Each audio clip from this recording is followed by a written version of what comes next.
All right. Good to have all of you back.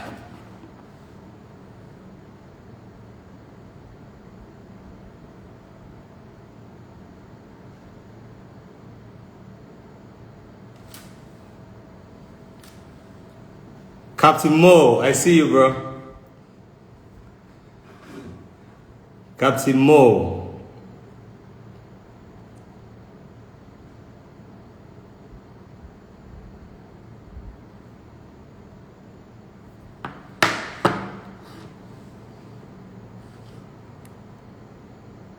All right. We have all the building. Pray network permits this.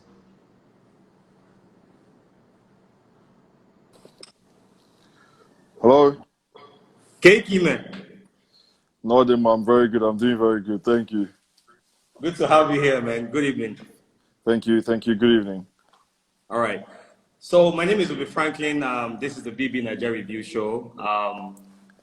I knew you for the first time when you got on the Big Brother show, and though we laughed about a few things that happened in the house, but it's good to have you here for us to talk about the future. Are you ready? No, ready. I mean, listen, I just feel I had a huge experience there. Yeah. And man, like right now, just looking forward to the future, like you said. All right. I'm a big football fan, right? And Yeah, towards the end of the house, you were yeah, talking a lot about football. I think I watched your interview with Ebuka, and you talked about FIFA. You talked about being drafted in FIFA and all of that. That really interests me. So I always yeah. tell people, if I haven't done management for the last 14 years, if I was not going to do any other thing, I'll go into football management, like become a FIFA football agent, right? Okay. So that kind of connects with what you're trying to do. So let's talk about that. So Okay. why love for football? I mean, my childhood growing up, my dad watched lots of football games. I started watching the Premier League in 1998, 99. I can't remember. So that really shaped me and shaped my love for the game. But then it always got to a point where I knew I wasn't going to be able to go professional. And in secondary school, I was the second goalkeeper, and the first goalkeeper left secondary school, and then the third goalkeeper became the first goalkeeper. So So if you what get the happened to gist. you? No, I still stayed as a second though. So I was just playing like dying minutes, penalties, all those kind of situations. So I understood I wasn't going to be good enough to go professional. So what I did was I applied myself to start learning about the game, to study the game more. So at a very early age, I was already analyzing football games, analyzing it in the sense that when I'm watching a game, I had like scrapbooks where I'll drop like formations, try and see, okay, if I'm the coach or the manager of the losing team, what would I do? Who would I bring on? What are the type of tactical changes I'll make? And I started doing that like at a really early age. But then obviously as you know, if you have an opportunity to study, because we really don't have the setup here for you to maybe branch into maybe coaching or all those kind of things. You would go Yeah, to school, you probably study medicine, law, or whatever it is. yeah. So, fortunately for me, I was able to study economics for my bachelor's degree. But then when it was time for me to do my master's degree, I decided to use that opportunity to branch into football. And I wrote my thesis. My topic was assessment of European football clubs' efficiency. And it helped me understand the business side of sports, the business and financial side of football as well. And UEFA commented on my thesis, and I got an opportunity to work with one of their federations as a football academy analyst. So yeah, this just been basically my football journey. But what shaped that whole thing was my dad. I watched like also basketball, Formula One, boxing, American football as well. So all these things, my life is just filled with sports, and that's what really helped me do really well with the Betway trivia thing that we did in the Yeah. house. At a certain time, Trikiti started calling me the Oracle whenever we had the Betway sports trivia. Yeah, So yeah, yeah. shaping my love for sports was my dad. He's my dad. All right. So for someone like me, I know that supporting a club, like what club do you support first of all before I tell you the club I support? Oh, so I'll give you a hint. Now I deal with heartbreak perfectly well. Oh, you're an Arsenal fan. Yeah, now you know. So you Yeah. can't get walked. Like, listen, when you're an Arsenal fan, anything goes. All right, I'm a Um, Manchester United fan. I thought you were going to say Liverpool. You know, Man U has no, beef with Liverpool. yeah, I know. My So my it's my first so. my first sister is a huge Manchester United fan. Oh yeah, I'm a huge Manchester United fan, and I got that from my dad. You know, growing up, I was see him watching Manchester United, so I that was a love. So now, there's something that you said that really caught my attention. For a lot of Mm, people, they try something, they hold on to that thing, they know they are failing, right? They mm, try, they know they are failing, they try, and they don't look at the opportunities around that. For someone like you tried sports, right?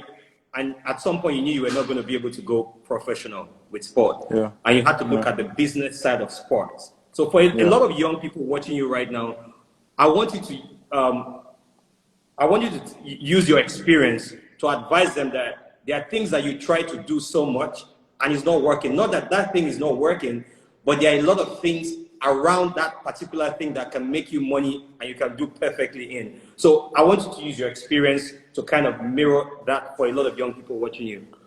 Yeah, the first and the most important thing I would say is my dad always tells me that thing is there isn't like these are in a positive way. There's no straight path or straight way to success. You know, so that goal you have or that particular place you want to be in my case, like to work in sports, is sometimes to get to that direction or to get to that final destination, I have to now come back to Nigeria, struggle to even get anyone in any sports federation to listen to me. And then from there, audition for Big Brother, fail, but then still have that determination and just is willingness. Like you shouldn't just don't let it die.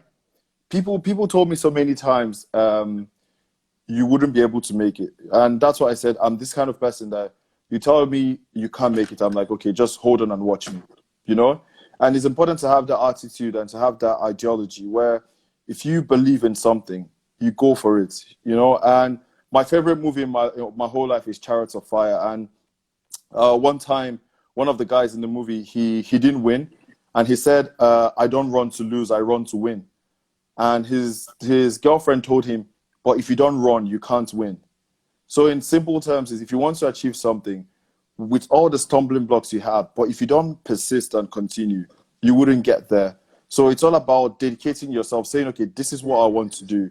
I'm going to make sure I achieve that goal of mine," and you just keep applying and keep pushing, and you're definitely going to get there. So for me, the one message I'll say is, if Plan A doesn't work, then try and see if Plan B would take you to where Plan A is meant to take you. You know. So, but just make sure you do things that are positive. Don't ever let yourself feel like you need to go through a negative route to achieve your dreams. Just try and be as positive as you can and apply yourself. And they say my mom would tell me, heaven helps those who help themselves. So you apply yourself and you're definitely going to get there for sure. All right. I want to use this opportunity to say a huge congratulations to not you first, but to your sisters. They brought in their A game to supporting the other brand, and Yeah. they dropped. There are some videos that they dropped at some point, and I believe that one of two of those videos, one of the videos actually helped your voting ratio for the week you were up for eviction with Kidwire and Co. That the week before you were evicted. Yeah. And Well, you see, the most important thing is looking at you and seeing how you've been able to handle your interviews. I've watched a couple of your interviews before now. You actually come from you don't need to tell us. You actually come from a very well put together home. And you're talking about your dad. Your dad, you know, a lot of us are daddy's boys, but unfortunately for someone like me, he's no more. I want to say oh, huge sorry. congratulations to them, and I say that they Thank need a you. holiday. You need to take them on a holiday also. I see. Nothing. No holiday. No speech will ever be enough for me to repay my sisters and even the Yeah. Superior's fan base. Like nothing will ever be able to repay them. I just hope that I'm able to do positive things, and I Yeah. think those positive things I'll be able to achieve would give them all the greatest joy they ever need. Great. So let's talk about fashion, right? Yeah. So 2 weeks ago, I ordered some of your Thank you. merchandise. Yeah, no, I'm really grateful. So Thank you. I ordered a couple. So I still have a few to give out for those that are ready to. So I have a couple to give out. So Thank you Now, very much. so you looking at this, I don't like buying merchandise from people, but for some reason I ordered yours, right? Your handler actually offered to give me a pair free. I said no, let me buy. Now, when I bought it, I was not disappointed because the texture of, especially the pants, right? Yeah, The texture was good, right? yeah, yeah, So it's something that I can walk into maybe a Top Shop or a Zara H&M and buy, right? yeah, yeah. So that's what really made I rocked it. I actually took a picture with it yesterday. So let's talk about fashion. So did you have that plan that okay, you are going to wear the durag and the shorts before you got into the house? Because that really Oh, sold very well. yeah. No, so this is how it works. Like with the shorts started when I was doing my masters, and so during the summer when the weather gets really hot, you don't want to be wearing lots of denim trousers and just plain trousers, chinos trousers. So you Yeah, want to wear shorts because they're more comfortable and more breathable during those times.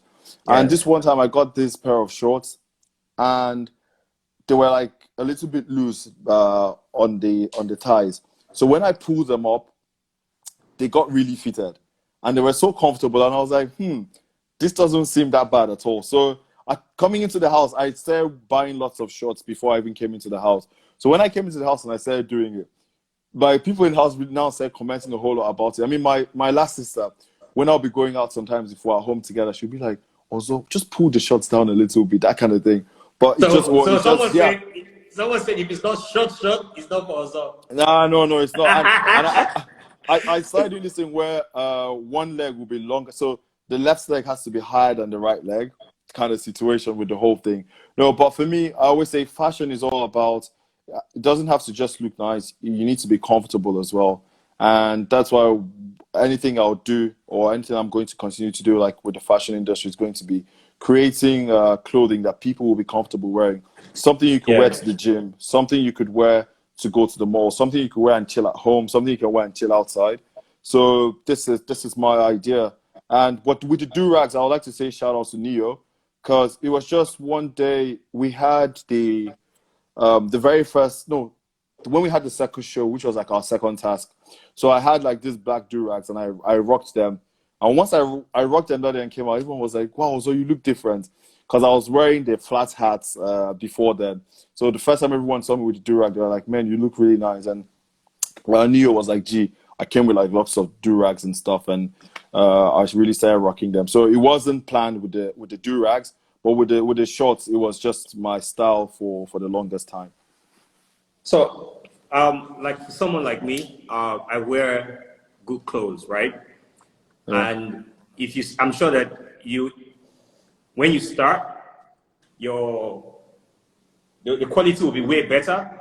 The quality now is very good. I wore it throughout yesterday after I got back from work. I wore it throughout yesterday. Yeah. So now looking at a business, what kind of businessman are you? Because I'm sure that you already know. Okay, you're out of the house. Also, is popular. What kind of businessman were you before fame, and what kind of businessman do you think you are going to be now? Before getting into the house, I on the business side of things, I started like a clothing line called Stemai with my best friend when we were doing our bachelor's degree. And like you were talking of quality and everything. So the very first production we had, we made like 1,000 t-shirts. But then one of my friends, it's always good to start with friends. One of my friends bought like a couple, and he wore one like just like I said you did, put it in the washing machine, and then everything just went off.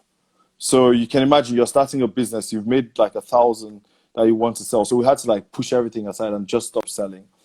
We started the second collection. We made a commercial, put it on YouTube, put it on social media and everything. And we sold 200 sets in 2 weeks for a brand that was just starting. For us, that was like a major win. And from there, we really started kicking on, made some profits, which helped with some uni as well. So for me, I've always had that business idea behind my head.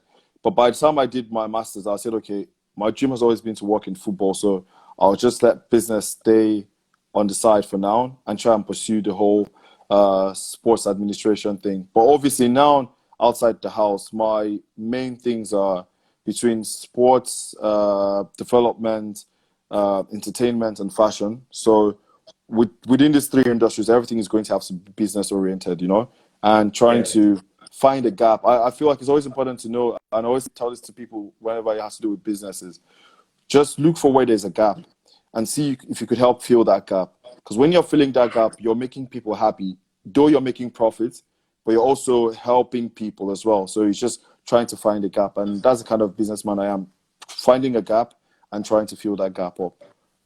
Okay. Now we're going to come back to business. I want to say something. You see, there are people that fight for you, right?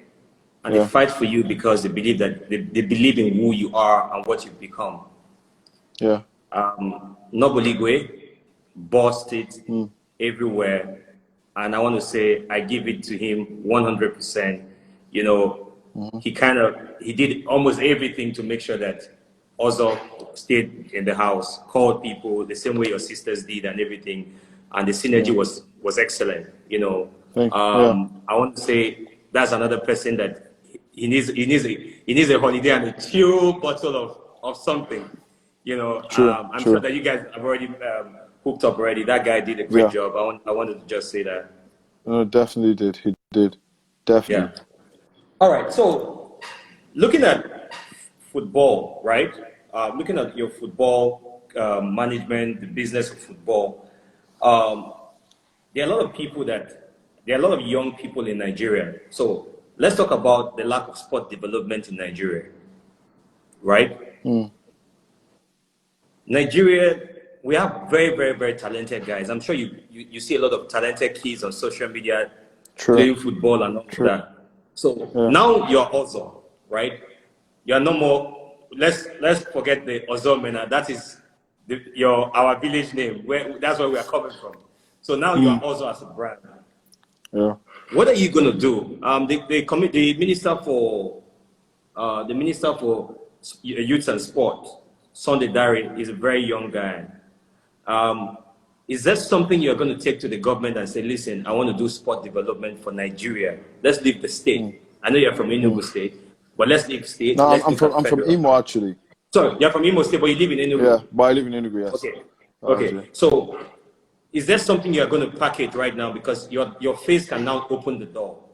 Your face can open many doors right now. Is that something you're going to do in terms of sport development to take to government? Because it's very important to have people like you speak up for sport development in Nigeria. Well, for me, one thing where things starts is everything has to start from dedication and willingness to see something to the end. And I'll come back to my favorite movie again, Chariots of Fire, where they said, where does the power come to see a race to the end? It comes from within.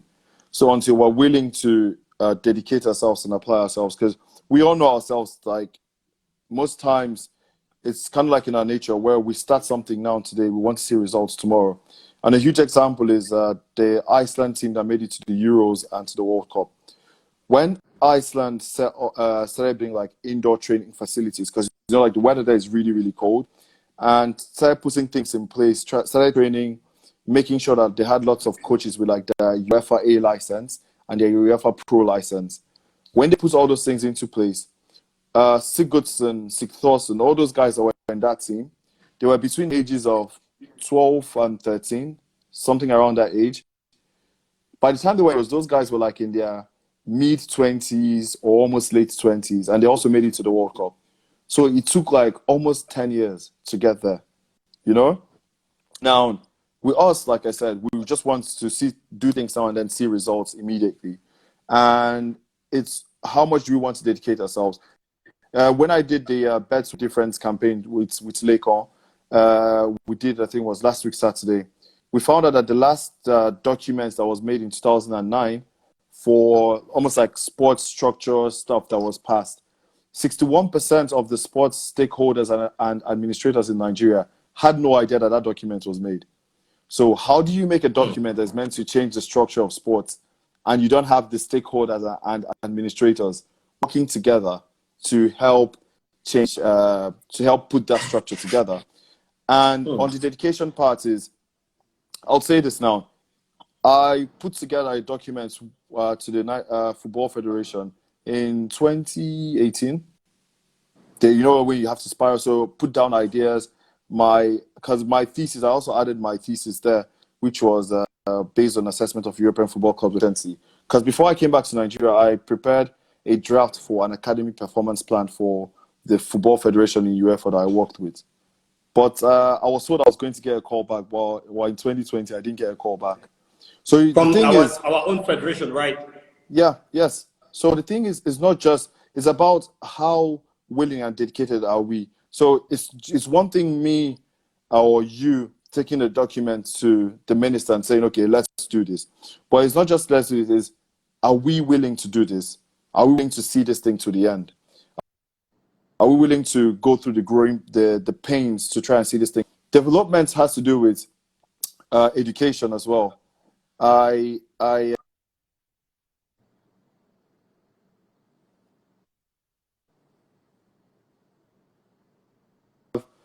football management or football business courses. And someone has studied that course for 4 years. Maybe the person decides to do a master's degree, or even if the person is just done after 4 years. And the person is working as the minister the person in charge of finance at the federation level. This person already understands the basics and has the tools of what it's needed to work in the football finance sector, that kind of thing. But now you have people like myself or people that have started other degrees working in these different departments. Not like they're not doing good jobs. They're doing great jobs to the best of their ability. But most times they have to learn on the job. So if you bring in someone or if you set up the sports education system where people study sports degrees and people don't have to learn on the job again, understand the basics and have the tools of what you need, is only going to make us stronger.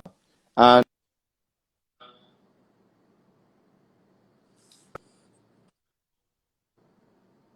you have this thing we call the academy plan, like I talked, the one I created the drafts for. So if you have an academy performance plan, football philosophy, so that way we can understand what brand of football do we want to play as a nation in general. So if we define the type of brand of football we want to play, we filter that brand of football down all the way through the academy setup.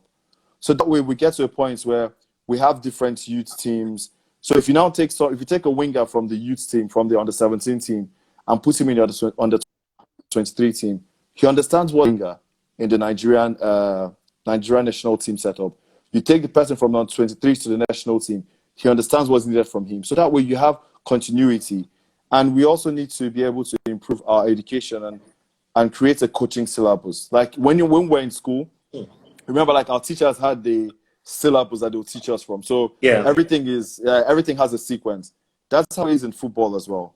You have a coaching syllabus. So everything the players are learning to develop them is all in a sequence. So until we're ready to understand that we go through these growing pains and work with the right people, then it's one thing. It's easy for myself or for you to just prepare the documents that are important and to meet or hand them over. But the thing is, are we really willing to go through those growing pains? I feel like once we're willing to answer that question, if the answer is yes, then it makes a whole lot of sense. But if I'm willing to do it, 100% I am.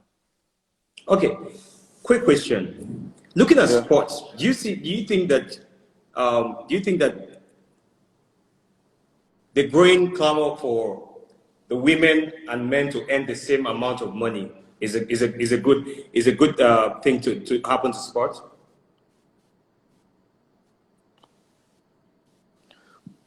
At the same time, like the women who play, if it's a football, they are not playing 60 minutes, they are playing 90. Now, one notion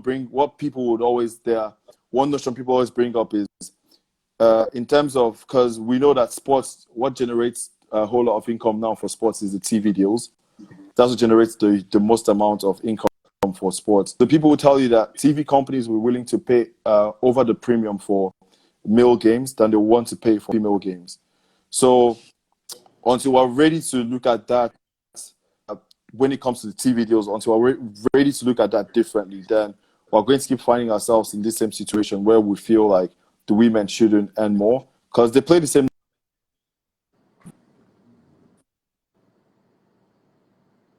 get to that point, then someone that I grew up in a family where I had 3 sisters. So I definitely believe in equality.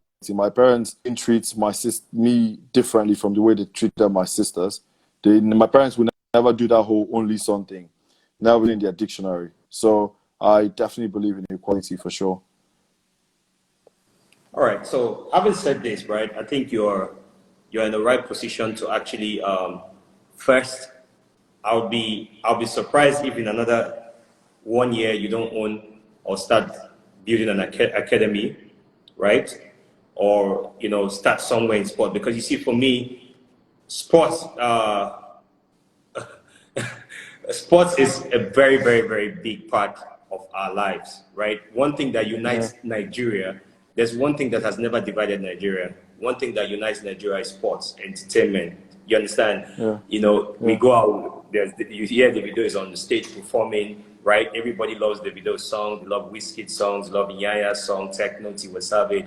It brings us together. So we don't say, I am this, I am that, right? And when it comes to football, the only time you hear the entire Nigeria nodding their heads for one particular thing is when Nigerians as a team, let's say Super Eagles, the Super Falcons, are actually out there supporting us. So for me, it kind of puts me in a position where your kind of person is very, very needed in our sport development in Nigeria. So I'll be very, very much interested in the academy side and FIFA football agent. I've always wanted to do that. I currently even manage a footballer, a female footballer. So, but let's digress a little bit with so because we can stay here and talk about football. I know. Yeah, looking at Big Brother as a platform. When you came out of the house, how did that feel? Because you can imagine 9 weeks. When you go to bed and you dream about something, right? Then you wake up and everything has changed. Is that what happened to you when you got out of the house? No, I mean, first of all, once I was walking out of the door, I just walked out and then I saw my car. I was like, okay, it's not that bad, And I walked past the car that I won and walking onto the stage. For me, at that point, I just said to myself, if I was a bit relaxed, because I just told myself that this is how my story was meant to be, I was meant to get this opportunity to be on this great platform and be there for like 9 weeks. And at that point, I was just getting myself ready for everything. So I think that's why when I came on stage, I didn't feel any sense of, oh, maybe I should have, or had I known, or those kind of things. Because one thing I even spoke countless times to all the housemates was when I said, you never want to be on this show. You have like a had I known moment when you leave. And why I was thinking out was, after the evictions, we almost got rattled a bit, and I always reiterated the fact, I said, don't let anything change who you are, because like I called it, I said, it's a reality TV show. And for me, I had the opportunity to live my own reality. So can you imagine if you came in there with a strategy and you get evicted week 1 or week 2, you'll be on your bed, you want to die, because you'll be asking yourself, what if I use a different strategy, or what if I was myself? Maybe I would have stayed longer. But if you're yourself and you get evicted, you're just relaxed. You're like, okay, cool. Like, I couldn't have done anything better. Like, there's nothing else you would have done to change how your situation played out. So that single fact alone, so much relief. And walking out, I was just thinking of meeting my family, and just being grateful for everything that I had. And I said it on stage to the organizers of the show that they treated me like a king. I was on vacation, like one of the best vacations of my whole life. That's what I was doing. I was chilling. I became a bartender. I became an actor. I became a talent presenter, a talent judge. I became a fashion designer, a tailor. So I was able to dig deep into myself, and things in my life that I probably wouldn't have dug into. It pulled out a whole lot of talent in me, and these things have given me so much confidence to walk out back into the world. So walking out into the world, you're not scared, but you have this extra confidence, this extra spring in your step that, well, I've learned a whole lot about myself than I knew, for me, like in my case, for 28 years of my life. So now it's taking Big Brother to help pull out all these extra things in me. So it's not fair, but extra confidence and spring in your step that you're going to go out there and just conquer the world and deliver on some of all these promises and things that you said while you were in the house. So I was just looking forward to that the whole time. All right. So I wanted to ask you a question, but I don't think that it should be a question anymore, because I think that with everything you said, coming out of Big Brother, no regrets. You have no single regret. No. All right. No. So as a show, right? One thing I'll tell you that is, I feel like at some point we were uncomfortable with a few things that were happening in the house, right? And so some of us use it as a joke, right? Others use it as a different situation. But one thing I'll tell you is, you have the best fans that I've seen come out of Big Brother at the level, because not everybody that goes into Big Brother, right? Not everybody that goes into Big Brother has the same number of followership, right? Some people are bigger than others because of the content they created on the show, right? Trust me, I'll say this to you, from your sister to your team to Noboligwe and everybody, you have the best fans I've ever seen come out of Big Brother. They are not toxic. They are not fighting everywhere. They are not, they tell you what they want to tell you, and in a very, very nice way. I don't know if they will change, but I pray that they don't. Now that you're out, I want you to use that same fan base to actually push your agenda, because they actually come from a different club. So I want to tell you that, having seen a lot of people, you have one of the very, very, very, those fans that are very, very, very cool. They're not trying to, they're just focused on keeping their talent in the house. And that's been very, very great. I want to say that to you. And I'll say that to your handlers as well, that they did a great job. Yeah, they did a great job. So we're going to play a game. I feel like I'll never be able to thank them enough. The Superiors, like, for me, what they did for me, I'll never be able to pay them back. It's amazing. And even now on the outside, and seeing everything that they did, it's great. It's a pleasure to have the best fans ever. That's for sure. Are you big in politics? Big in politics? No. Like, politics is the one thing that you ask me things about. I'm like, you ask me, so do you know this person? I'll be nodding like, hey, I know him, but to be honest, I have no idea. So yeah, no. So as close as you are to your father, your father doesn't discuss politics. No, my dad wouldn't. We discuss sports. We sit down the whole day and discuss Formula One and boxing and football. But we rarely discuss politics. Nah. Maybe if there's like a health situation, we will. But no, we never really discuss politics. It's sports. Sports is like our thing. Okay, but for some very great reason, a young guy, you're famous now. 2023 election is coming. A lot of people are not happy with the state of the nation, right? Some people are not happy how their governors are treating the states. Some people are not happy how some ministers or the president or different people are treating the country. So now you have a voice. What are you going to do with that voice come 2020? Yes, you're not interested in politics, but you're interested in the well-being of the country. What are you going to use that voice with the fan base you already have? I'm sure before 2023, you should be at 5 to 10 million followers on Instagram, because we know that you're going to serve us a lot of great content, a lot of positivity, because a lot of people want to see that. We are coming from a pandemic, so we don't want to see toxic people on the internet. We want to see people that appreciate people, right?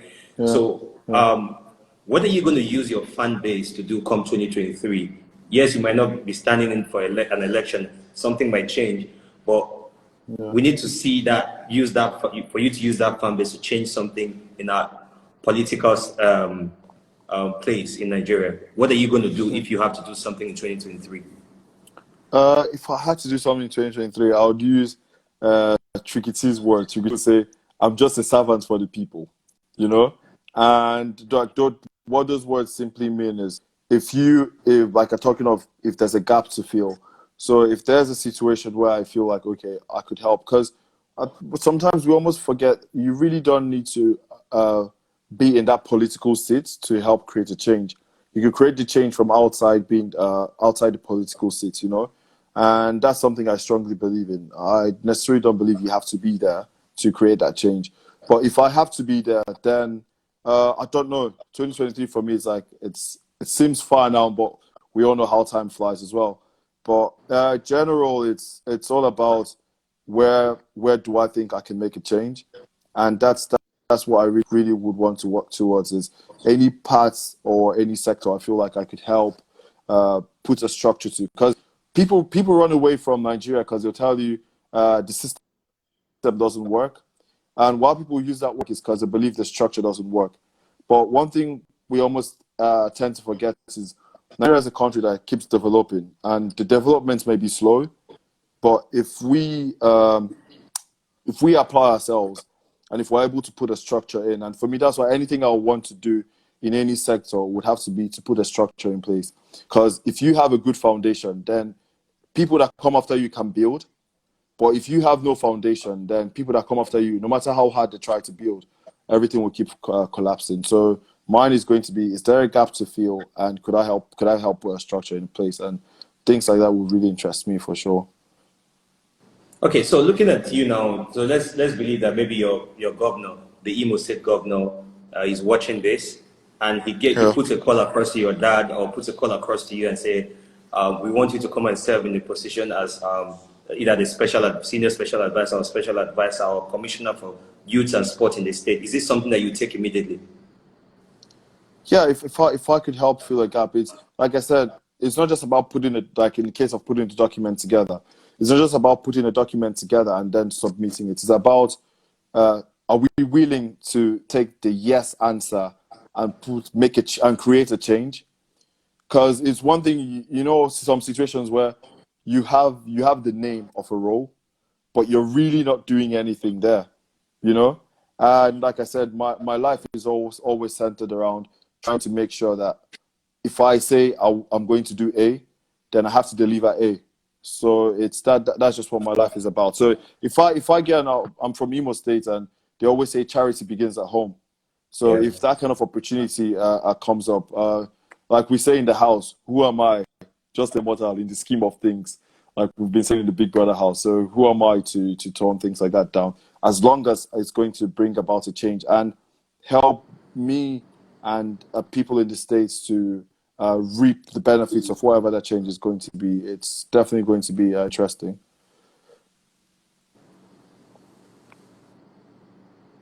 All right. Can you hear me? Yeah, I can. Correct, clearly. All right. So I've watched a couple of your interviews, and you've been asked all the Nengi questions. You've been asked all the Dorothy questions. So I'm going to let that pass, right? I want you to say, I'm going to mention 3 people. I want you to say something about them. The organizations and maybe a person you've never seen. Big Brother, MultiChoice, and DSTV. Okay. Big Brother was really nice to me my whole time in the house.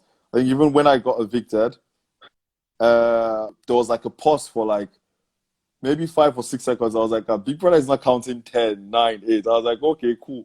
Until we started counting, and I was like, I need to just get moving. So for me, Big Brother would always be like an OG. We always like talk things through. And one time I was talking to him about nature versus nurture, and then he had to correct me. I was like, maybe you're mistaking nurture for nature. And we always had great conversations. They even nicknamed, I think Niyo and I nicknamed us the Shalaye Masters, because we'll stay inside there, and because of how interesting the conversation is with Big Brother, we'll talk and talk and talk and talk. So now for me, like always dear to my heart, to be honest, always dear to my heart. DSTV, man, DSTV put me on TV for like 9 weeks, and they've changed my life. I was on people's TVs, and if you know how life is, when you're on people's TV screens, sometimes you're always going to have people always have like an idea about you, but negative, positive, but whichever one it is, you've been there, like you're in front of people's.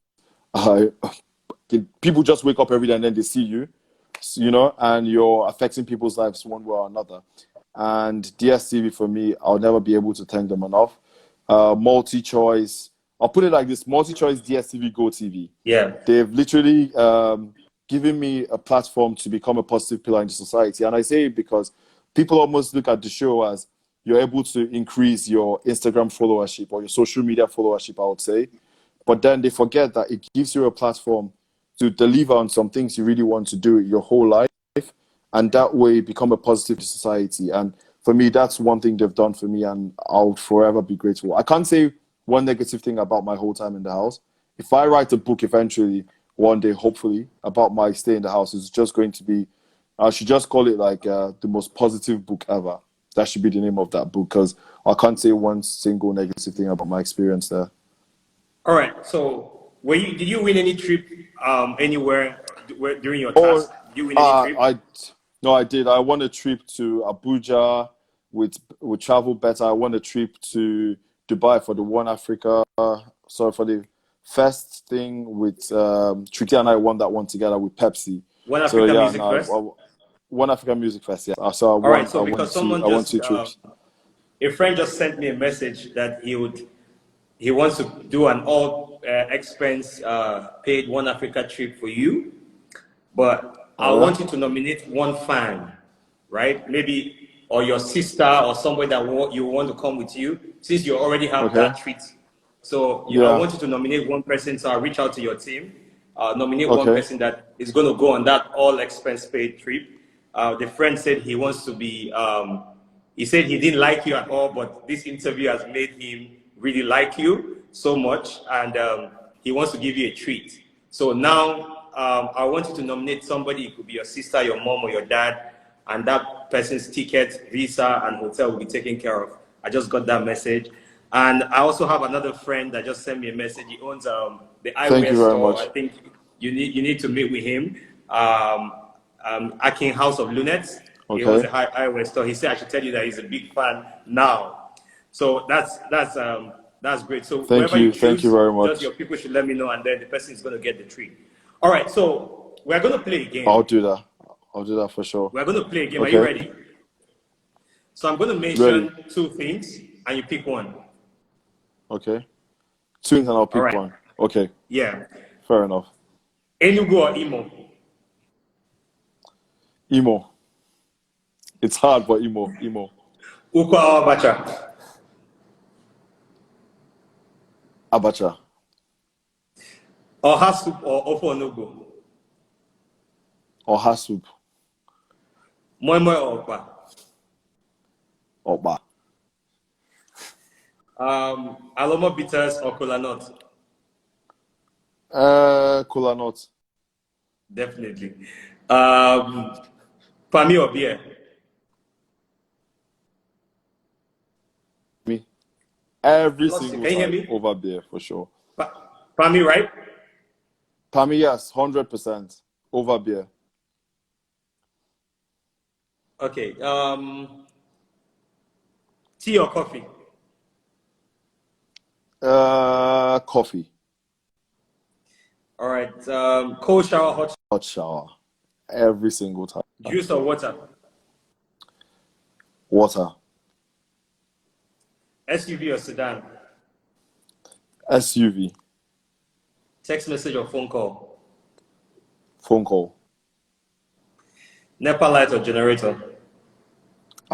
NEPA lights, please. You don't want to be hearing the sound of the generator. Even if soundproof, they tell you it is. No, NEPA lights, please. Every single day.